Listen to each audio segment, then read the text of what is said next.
Hola, bienvenidos a un programa más de nuestra serie Diálogos con la Realidad. En esta ocasión tenemos el gusto de que nos acompañen dos personas muy queridas para nosotros en la Ibero Puebla, a quienes voy a presentar. Nos acompaña Joel Salas, comisionado del Instituto Nacional de Transparencia, Acceso a la Información y Protección de Datos, un interesado y estudioso del acceso a la información, de la transparencia, de la rendición de cuentas, el gobierno abierto y el Estado abierto. Y también nos acompaña Carlos Brito, él es director de incidencia de la Red en Defensa de los Derechos Digitales, profesor en la Facultad de Ciencias Políticas y Sociales de la UNAM y también un activista en amplios movimientos como la Fiscalía que Sirva, Seguridad sin Guerra y otros más. En este capítulo vamos a abordar el tema del panorama actual del derecho a la comunicación. Y para ello, Joel, Carlos, me gustaría iniciar con una pregunta que nos permita entrar en materia de derechos, que nos permita situar lo que sería la perspectiva de derechos en este tema, como lo es el derecho a la comunicación. ¿Qué supondría, les preguntaría a ambos, entender la comunicación, la información como un derecho? Se ha dicho que el derecho a la información podría ser situado como un derecho llave. ¿Qué otra metáfora podríamos ocupar para ubicar el derecho a la comunicación? Bueno, antes que nada, muchas gracias por la oportunidad. Como un estudiante del ITESO, siempre es un gusto estar en el sistema universitario jesuita y creo que pues, este programa permite hacer llegar a todos los estudiantes del sistema un poco por dónde andan las inquietudes contemporáneas. Me gustaría abordar la pregunta bajo una premisa inicial. Habría que definir con claridad el derecho a la comunicación. Yo más bien lo interpretaría como quizás el derecho a la comunicación se desprende de dos derechos fundamentales, uno el de acceso a la información y el otro el de la libertad de expresión. En relación al primero hemos avanzado de manera considerable, si bien es cierto que desde 1977 estaba consagrado en la Constitución el que el Estado garantizaría el derecho de acceso a la información para toda la población. Es hasta la alternancia en el poder en el año 2002 cuando hay una ley que lo vuelva accionable. De 2002 a la fecha se han generado una serie de reformas que cada vez han robustecido más el que este derecho se garantice a cabalidad, culminando en la reciente reforma de 2014, en donde ya le dan plena autonomía a un órgano garante como lo es el INAI. En materia del otro derecho, y vale decirlo, la ley mexicana hoy es reconocida como la mejor ley en el mundo. Eso no quiere decir que estemos compitiendo con un país como Suecia, por ejemplo, que tiene una ley que data del siglo XVIII. En relación al otro derecho, al de acceso, al de la libertad de expresión, yo creo que ahí tenemos grandes desafíos. Nuestro país está en los últimos lugares en términos de la libertad de expresión. Solo países en guerra están peores que nosotros y creo que es fundamental que los periodistas puedan ejercer con plena libertad su profesión. En la medida en que se atenta el derecho de libertad de expresión, y hay muchas maneras para hacerlo, uno de ellos es la violencia física directa, pero otros, por ejemplo, la publicidad oficial, lo que se pone en riesgo es nuestra democracia. Para concluir, diría, estamos avanzando de manera cabal en términos del derecho de acceso a la información, sin embargo, en términos del derecho a la libertad de expresión, y lo veíamos recientemente con la salida de un periodista connotado y de dos de sus colaboradores, creo que tenemos mucho por hacer y como sociedad nos tenemos que articular para pedirle al Estado mexicano, a las instituciones que lo integran en su conjunto, que exista un pleno derecho y que se modifiquen algunas leyes que siguen estando mal. Gracias, Joel. ¿Tu opinión, Carlos? Bueno, sí es cierto, tal cual, coincidiendo con Joel, de que los derechos no tienen que estar explícitos a veces, en términos de que decir, el derecho a la manifestación en las calles, por ejemplo, no tienen que decir exactamente así en la Constitución, en las convenciones, tratados internacionales de derechos humanos. Son interpretaciones justamente de distintos derechos, como la manera como se van construyendo ciertos conceptos, ¿no? Es decir, y todo tiene que ver con las conductas o qué es aquella conducta que queremos ejercer. En este caso, pensando en derecho a la comunicación, no solamente se trata de pensar a la libertad de expresión, por ejemplo, el acceso a la información, en función de, o como yo pensaba en algún momento en la prepa, decía, tú tienes libertad de expresión mientras no te pongan un bozal, ¿no? Tú puedes gritarle a la pared y decirlo, y mientras no te pongan un bozal no hay ningún problema, aunque no te escuche nadie, aunque lo que tengas que decir sea muy importante. Tiene que ver con todo el proceso de comunicación. Y es una forma de pensarlo. Sí tiene que ver con quienes dicen, pero también con quienes escuchan. Tiene que ver con el canal, por ejemplo. En qué condiciones, en qué foro, en qué espacio. La relevancia del mensaje. Tiene que ver con no solamente la libertad del emisor, receptor y canal, también tiene que ver con la posibilidad de construir mejores mensajes. Y ahí es donde entra el derecho de acceso a la información, por ejemplo. En todo este proceso. El derecho de decir, mira, los emisores no solamente están en la nada, en un vacío, diciendo cosas, sino que además parte de ese derecho es la aspiración legítima de decir, quiero decir las mejores cosas posibles. Quiero poder construir mi opinión de una manera libre, juntar información para poder decir cosas interesantes que abonen más a solucionar los problemas o sencillamente expresar sentimientos, que también es muy válido, ¿no? Y en esa ruta, entonces pensando todo el proceso, nos deja mucho más claro cuál es la aspiración de esos derechos, digamos, que sí están explícitos, digamos, en la Constitución. Pensar en toda la comunicación completa y pensar también que hay réplica, es importante. No solamente se trata de decir el mejor mensaje posible en un canal adecuado para la relevancia de mi mensaje y que exista diversidad de medios para poder hacerlo, y plataformas que lo posibiliten, sino también la posibilidad de que haya una réplica de aquel lado. Es decir, que sea, porque ese es el punto de toda la comunicación. No se trata de solamente una difusión unidireccional, sino que exista esa conversación, que es uno de los primeros presupuestos de la libertad de expresión, ¿no? Hay quien confunde a veces y dice, es que yo tenía una opinión y me dijeron que estaba equivocado, o me insultaron incluso, me dijeron que era tonta, que no tenía razón. Y hay quien confunde eso con censura, ¿no? Cuando el punto, el presupuesto de todo esto es que vivimos en una sociedad y hay una dimensión colectiva de los derechos en las cuales, pues sí, tú dijiste algo, yo tengo derecho a responder, ¿no? Y de eso se trata también, la posibilidad de responder en más o menos, o intentando que se pueda hacer en términos iguales a los mensajes. Y en ese sentido, otros derechos, como el derecho de réplica, por ejemplo, o de rectificación, que mejor entendido ahí, son esos pendientes que, me parece que en ese caso la legislación no es la más adecuada, pero son esos pendientes que tenemos que empezar a construir más. Es decir, no pensar el derecho a la comunicación solamente en función de que podamos decir las cosas, sino para qué queremos ese derecho, y se trata de cómo construimos un debate donde la confrontación no es una cosa indeseable. La confrontación es parte, o sea, siempre y cuando se haga de manera ordenada, respetuosa, donde a pesar cuando incluso se suban los ánimos, ¿no?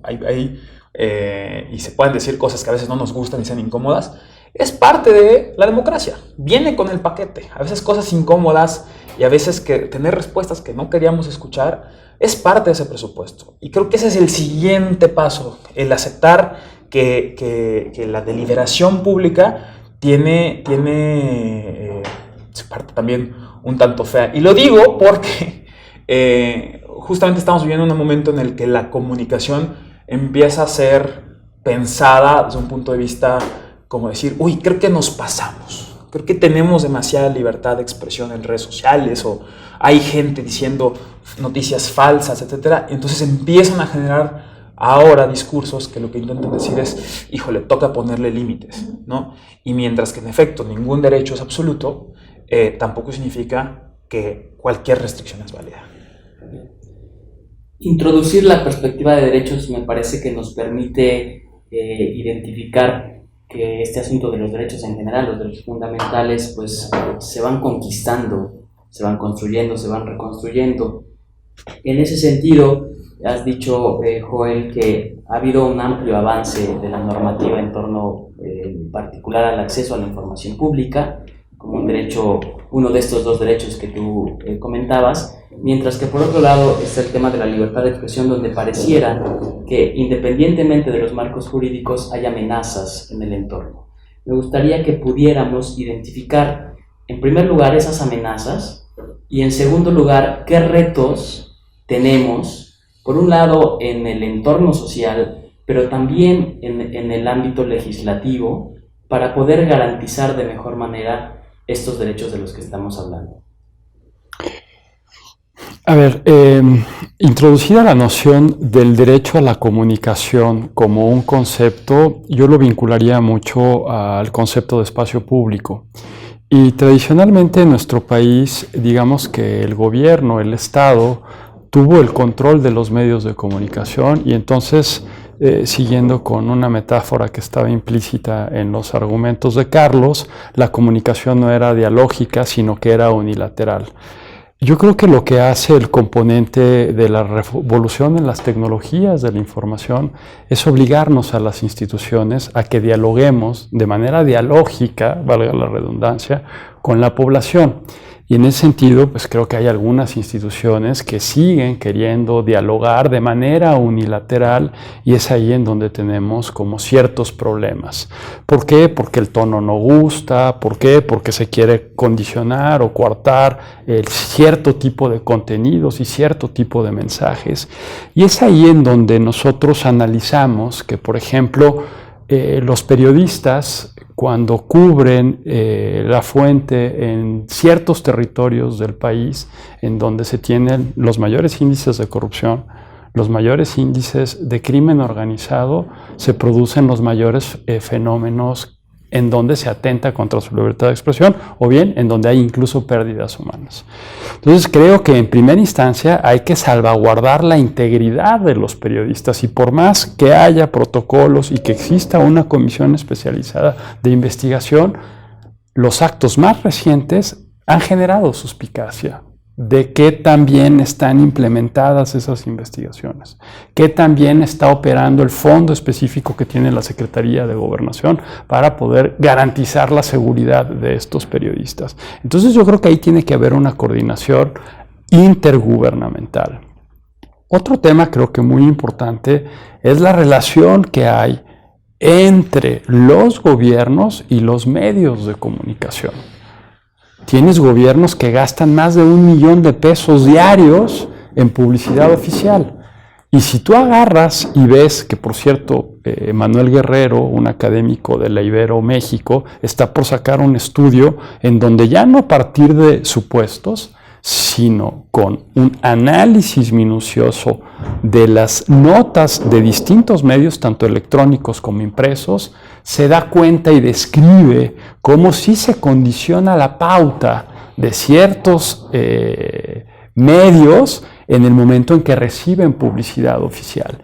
Y ese tema, que por cierto fue una promesa y una de las principales iniciativas de la actual administración, sigue estando sin regularse. Entonces, de cara a la coyuntura electoral del 2018, estos casi 60 y tantos mil millones de pesos que se ha gastado el Ejecutivo Federal, debería de pensarse, si no más bien, pensando en la perspectiva de derechos, ese dinero debería de destinarse a la garantía de otros derechos fundamentales como es la salud, la educación o bien el agua. Y eso hay que debatirlo, porque por el momento hay múltiples iniciativas, pero no hay soluciones. Y yo creo que es una pérdida en términos globales para la calidad de nuestra democracia.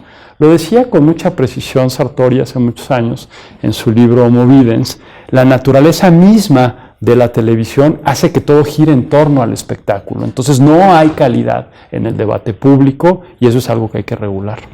Muy bien. Vamos a corte y continuamos en nuestro capítulo de Diálogos con la Realidad.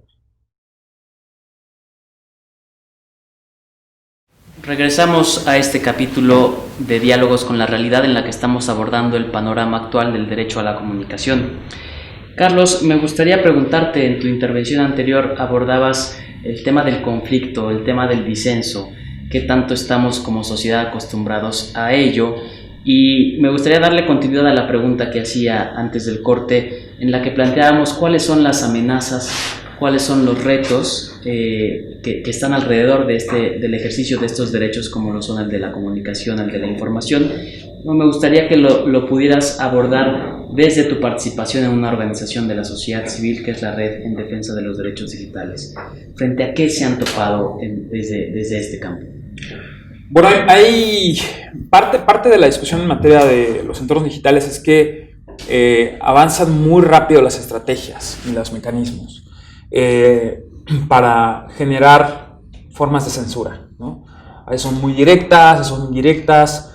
La discusión, por ejemplo, que me da Joel en materia de publicidad oficial se está llevando también a plataformas digitales, ¿no? Sobre todo cuando piensas en términos de grupos económicos, ¿no? Es decir, hay grupos económicos que reciben publicidad oficial para el impreso, pero los efectos de censura indirecta que tienen el impreso terminan redundando en las notas. A diferencia de los periódicos que se van al print y a las hemerotecas después, quitar una nota es bastante sencillo y muy poca gente se da cuenta. Tenemos ya casos donde, producto de presiones de autoridades, notas terminan desapareciendo de repente de los sitios online. Y es muy difícil darse cuenta. Es muy fácil darse cuenta cuando queda testimonio impreso. Seguramente el estudio del doctor Guerrero tiene que ver con ese tipo de circunstancias donde cambió claramente la forma en la que se trataba la noticia. Pero en el caso de lo digital es bien difícil. Y además es más difícil que los propios periodistas a veces se den cuenta que su nota desapareció, ¿no? Incluso. Tenemos casos donde nosotros fuimos los que les avisamos. Hay otro tipo de presiones, en tanto que hay un montón de derechos, de notas que pueden ser presionadas desde distintos ámbitos para ser removidas. Está este famoso caso del mal llamado derecho al olvido, por ejemplo, que tiene que ver con materia de datos personales. Hay despachos privados dedicados a litigar este asunto para presionar a medios pequeños o más grandes para retirar notas alegando de manera desproporcionada una lectura, una visión de la manera en la que se interpretan los derechos relativos a datos personales, y hay quienes terminan cediendo incluso, es decir, los propios periodistas o editores terminan diciendo ok, cedemos, o a veces las formas de censura, si pensamos Internet por capas de la manera tradicional, se dan en distintos lados, a nivel dominio, a nivel servidor, a nivel distintos tipos de ataques. Unos son muy baratos, pero son muy efectivos, los famosos ataques de denegación de servicio. Hay muchas formas en las cuales se generan presiones para los entornos digitales y cada vez es más difícil seguir estrategias efectivas, porque a diferencia de las otras formas de censura, aquí tenemos el problema de la jurisdicción. Y muchos de estos problemas entran en vacíos legales o institucionales que no están muy claros a quién le toca resolverlos y cómo. Y ha sido bastante lento y complicado el poder generar una respuesta efectiva, más cuando a veces son difíciles de observar. Como decías, esos puntos, eso creo que es realmente uno de los problemas. Y el otro elemento es no solamente de remoción de contenidos, etc., sino la manera en la que se empiezan a hacer, a modificar las conversaciones en línea, ¿no? Estos trolls, bots pagados, fake news, ¿no? Toda esta discusión. Hay una industria que se dio cuenta que la remoción de contenidos quizás puede ser más o menos clara, de darse cuenta, y entonces más bien lo que buscan es modificar o generar falsas ideas de tendencias en línea con la expectativa de generar capital político a ciertos actores, ¿no? Entonces también eso es muy difícil, porque la pregunta es ¿qué le pedimos al Estado? ¿Qué le pedimos a las empresas? ¿Y qué responsabilidad tenemos nosotros? Y las respuestas no siempre son claras, ni las primeras intuiciones son la mejor ruta, porque casi siempre se le pide al Estado censura, por ejemplo, y hay que tener mucho cuidado con eso. Claro. Para ser ejercida con plenitud en el espacio público, la comunicación, la información, dicho ampliamente, la libertad de expresión requiere de ciertas garantías. Se han abordado ya algunos asuntos de orden jurídico, podríamos decir, y también ciertas condiciones de posibilidad. Esta idea nos plantea un reto, que me gustaría escuchar, pues, cuál es el análisis que hace cada uno de ustedes. ¿Qué espacio público es necesario en México para poder disponer de un entorno armonioso, propicio, para poder desplegar en toda su capacidad este tipo de derechos, como lo son la información y la comunicación. Plural. Creo que el espacio cívico de una manera u otra se ha venido reduciendo en los últimos años. Los flujos de información relevante y sustantiva con los cuales la gente podría tomar plena conciencia de sus derechos, creo que paradójicamente, en vez de que tengan mayor claridad y vean con mayor rapidez esa información, utilizamos esta metáfora, hay mucho ruido en la red. Entonces yo creo que uno de los pilares fundamentales que deberían de preocupar en términos de esta noción del derecho a la comunicación al Estado mexicano es mejorar la calidad del espacio público, que en los distintos medios se vean reflejadas las pluralidades de voces que hay. Pues no son los mismos problemas que hay en Puebla, que hay en Mérida, que hay en Tijuana o que hay en Chiapas. Y el segundo elemento, a lo largo de los últimos años hemos generado una serie de órganos autónomos que deberían de garantizar a cabalidad esos derechos, y creo que la posición de algunos de estos órganos no es la más fuerte. Y finalmente creo que hay un llamado a la población para que se apropie de esos órganos autónomos, para que se apropie de esos derechos, y a partir de este nuevo andamiaje institucional, la propia población haga que la calidad del espacio público en México mejore y no que se debilite o que empeore, que en algunos escenarios creo que, por desgracia, es en la situación en la que nos encontramos. Y ahí pues entran todos los actores relevantes, partidos políticos, gobiernos, legislativo, judicial, ¿no? Gracias, Carlos. Yo, sumando a eso y regresando al punto, yo creo que sí hay que ser muy insistentes con la necesidad de generar una cultura compatible con la deliberación. Es decir, o sea, que abrace el conflicto organizado y diga, tenemos que discutir. Es válido, es bueno, es positivo encontrarse cosas distintas y buscar formas que nos eviten escenarios como los que estamos viendo en otros países. Es decir, el esconder la diferencia, el esconder el conflicto, lejos de hacerlos más chicos, terminan explotándonos luego en la cara. Nos estamos dando cuenta, hay quien dice, oye, en internet estamos descubriendo que somos una sociedad muy misógina, somos una sociedad homófoba, somos una sociedad racista, internet es el que está mal. Y yo creo que más bien creo que lo que está ocurriendo es que nos estamos dando cuenta del nivel de diferencias y de carencias y de problemas que tenemos, y esas herramientas nos están haciendo un espejo negro, pues, de lo que somos, ¿no? Pero es mejor partir del reconocimiento, decir, tenemos un montón de problemas, más vale que nos juntemos a discutirlos, a procesar esos problemas. Y toca, primero, teniendo el espacio para decir, bueno, yo no estoy de acuerdo.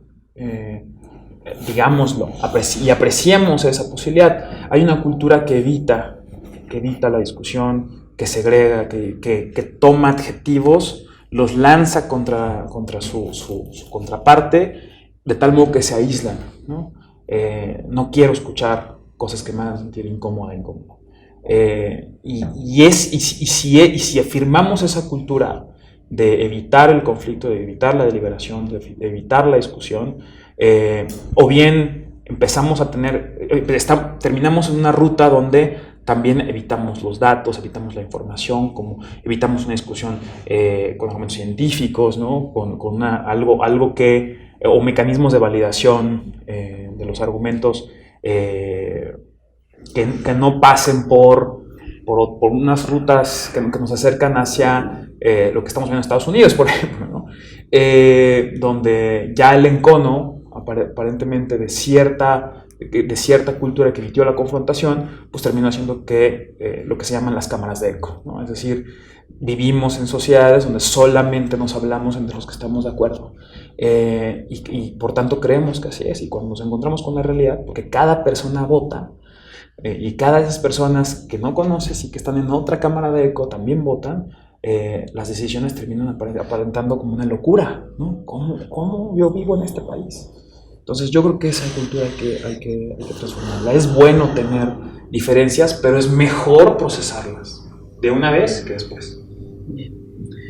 Al espacio público se han incorporado elementos en los últimos años, podríamos decir, incluso meses, que antes no veíamos de manera tan frecuente.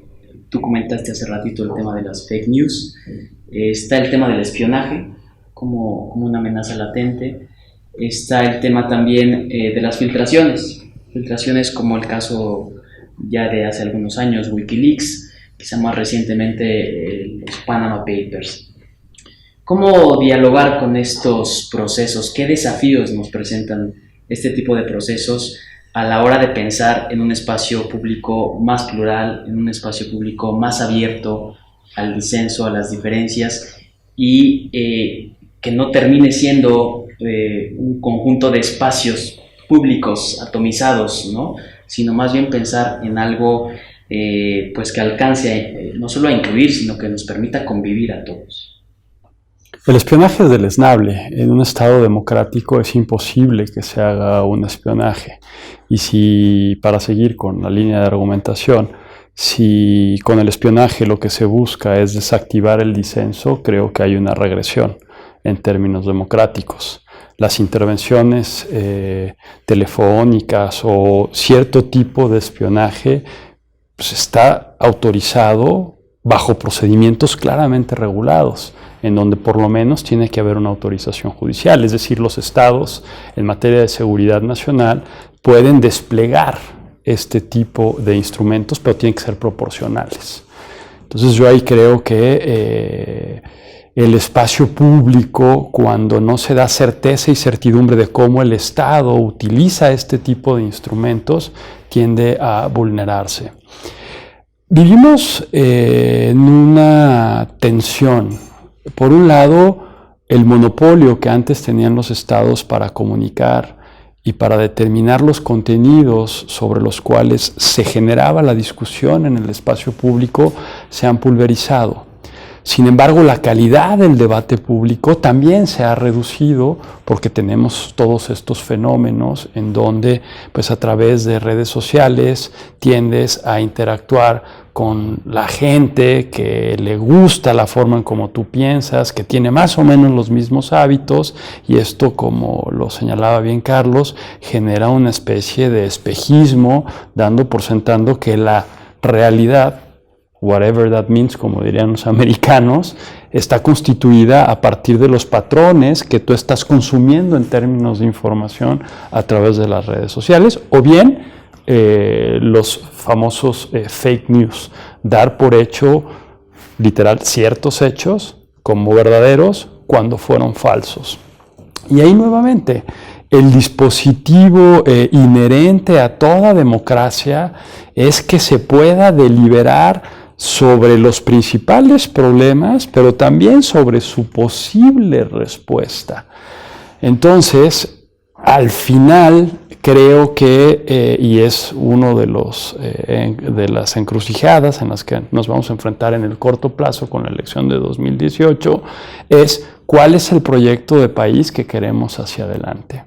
Uno en el cual el Estado vuelva a tomar como este eje de centralidad en donde sigue dictando y determinando las líneas mediante las cuales se tiene que generar el debate público, o bien otro en donde el Estado reconoce que no tiene la capacidad de respuesta a la complejidad de los problemas públicos que nos presentan las sociedades contemporáneas, y para apelar a la noción de gobierno abierto, se abre y de manera conjunta, haciendo uso de la inteligencia colectiva y de todos los recursos que están en la sociedad, traza un proyecto distinto. Creo que los que estamos en esta mesa pues apostamos más para esto, pero como lo vimos en Estados Unidos, como lo vimos en Inglaterra con el Brexit, esto no está garantizado. Y creo que ese es un punto inherente a la democracia, la incertidumbre. Desde tu óptica, Carlos, ¿cuáles son esos desafíos que nos presentan estos elementos? Bueno, yo sí lo planteo, son muchas discusiones, pero yo lo planteo como en 3 máximas. En materia de los estados buscan herramientas de vigilancia de manera legítima, Porque dicen, oye, si quieres seguridad, vas a tener que evitar tu privacidad. El tema es que los dos son derechos. Y la aspiración como sociedad es combatir esos discursos. No estamos para ceder unos derechos para ganar otros. La aspiración debe ser tener todos los derechos, poder ejercer todos los derechos, porque no están separados. No son colores distintos, es una plastilina de muchos colores que no se pueden separar.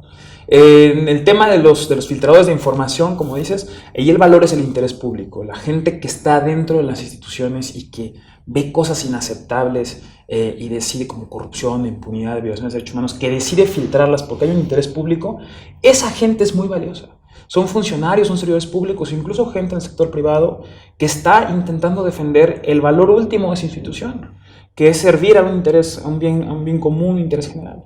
Entonces esa gente que decide filtrar información, el caso de Snowden es el gran caso, pero también hay en México, en materias más pequeñas si quieres a veces, no es el NSA, hay que valorarlas. Y creo que, cerrando un poquito ya la discusión en términos de el disenso, la diferencia, hay que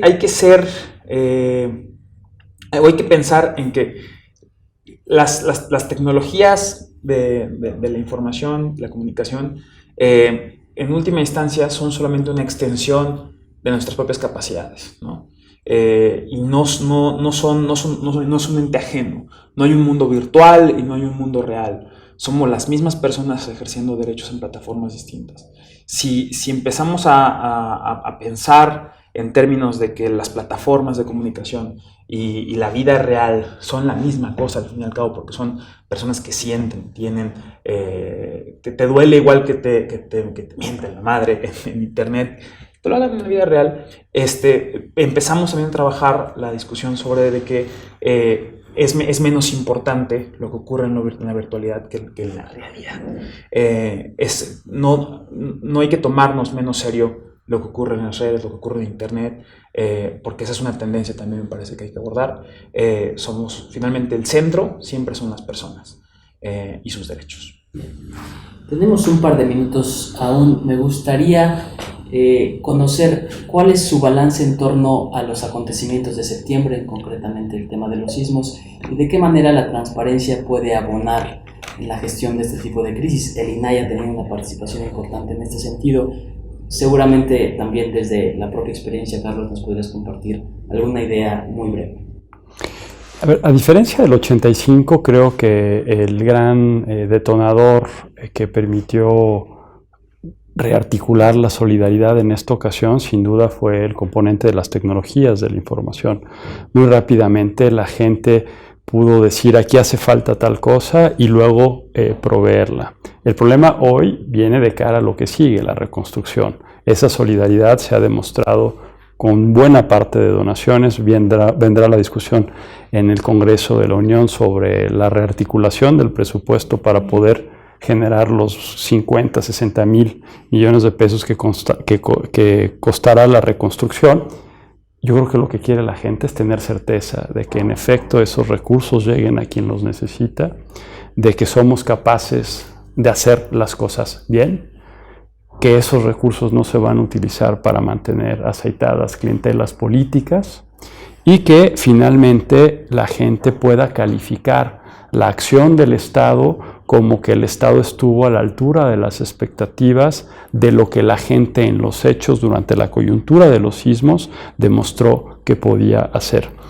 Solo para concluir, el tema real virtual, sin duda coincido con el matiz y las pertinentes observaciones que hizo Carlos. Sin embargo, en un país como México, en donde sigue teniendo una brecha digital importante, creo que hay que tener en cuenta lo que sucede también en las comunidades que están desconectadas de Internet. Y en materia de transparencia, desde el INAI hemos privilegiado mucho la fuente electrónica, pero como lo decías al inicio de tu intervención, el derecho de acceso a la información es un derecho llave que permite el acceso a otros derechos. Entonces tenemos que tomar en cuenta también esta realidad en donde no todo mundo tiene acceso a lo que debería de ser o es ya un derecho fundamental como es el acceso a Internet. Y entonces nos encontramos en esta dualidad en donde creo que no podemos dejar de lado ni fuera a esta buena parte de la población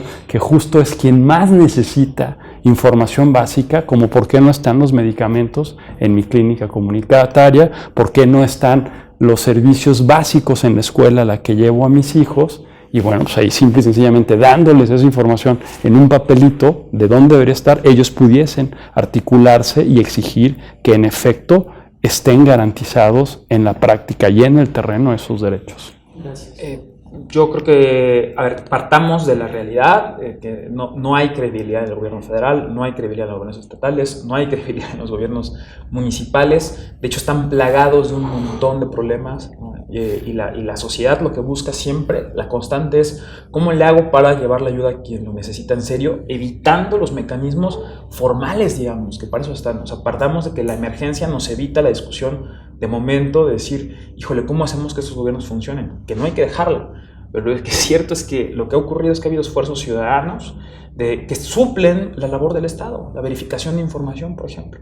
Verificado 19 veces fue un ejercicio que de manera muy rápida pudo organizar algo que el Estado con todo su aparato y recursos no pudo hacer en su momento.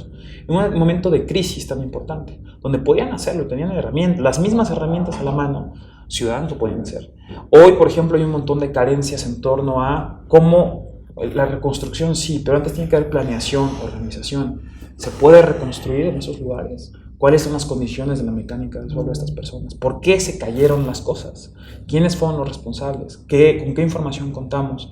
Y no solamente eso, sino que sí, valdría la pena volver a revisar muchos reglamentos. Hay muchos contextos también.